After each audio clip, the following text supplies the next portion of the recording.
चुनाव का माहौल है और जनता के पास हम लोगों को समझाने के और बताने के बहुत सारे मुद्दे हैं। चाहे वो महंगाई का मुद्दा हो, चाहे वो किसानों का मुद्दा हो, एमएसपी का मुद्दा हो, चाहे वो युवाओं की रोजगार का मुद्दा हो, चाहे वो महिलाओं की सुरक्षा का मुद्दा हो। तो सीए जैसे जो ये इस जो लागू किया गया तो एंड मौके पे, तो जनता समझ रही है कि ये चुनाव से डिफ्लेक्ट करने के लिए या लोगों का ध्यान हटाने के लिए मेन मुद्दों से इसीलिए सीए का मुद्दा है। मैम, अमित शाह कह रहे हैं कि ये नागरिकता देने का कानून है, लेकिन समाजवादी पार्टी और विपक्ष पर नहीं, अच्छा नागरिकता देने का ये कानून है, बहुत अच्छा है। और अमित शाह जी ऑलरेडी इस पे पहले बोल चुके हैं, बहुत ज्ञान दे चुके हैं और मुझे लगता है कि अब लोगों को एक ज्ञान प्राप्त हो चुका है। अब चुनाव का सीजन है, अब चुनाव में जो मूलभूत जो मुद्दे हैं अब उन पे ध्यान देने की जरूरत है। बैलेट पेपर और voting machine, electronic voting machine, लगातार समाजवादी पार्टी ने ये बात कही है कि बैलेट पेपर ही एक माध्यम होना चाहिए जहां पे लोगों को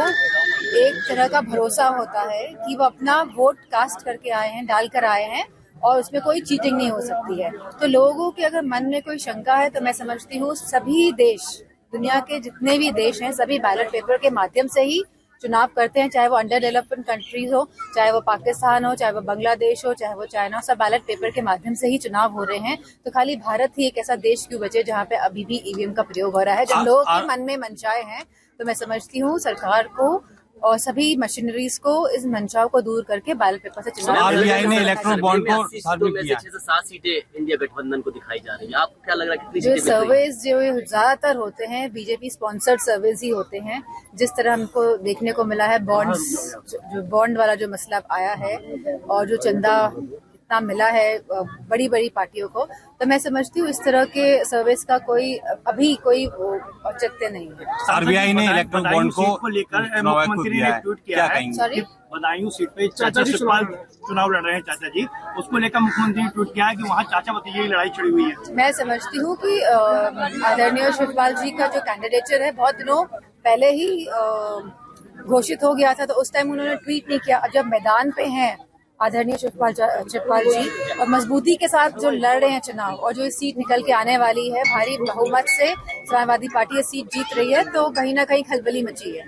यादव की सूचना आ रही है सभा में शामिल हो सकती है, आप स्वागत करेंगे? अगर राष्ट्रीय नेतृत्व इस तरह कोई फैसला लेता है तो हम राष्ट्रीय नेतृत्व का पूरा साथ देंगे, स्वागत करेंगे। आरबीआई ने इलेक्ट्रल बॉन्ड को जो है शामिल किया, क्या कहेंगे? मैं समझती हूँ अभी और भी उसमें जो चीजें रह गई हैं, जो उसका जो आइडेंटिटी कोड जो होता है, तो वो संख्या जो होती है वो अभी नहीं आई है। मंडे को कोर्ट ने कहा है कि इसकी भी सूची एसबीआई दे।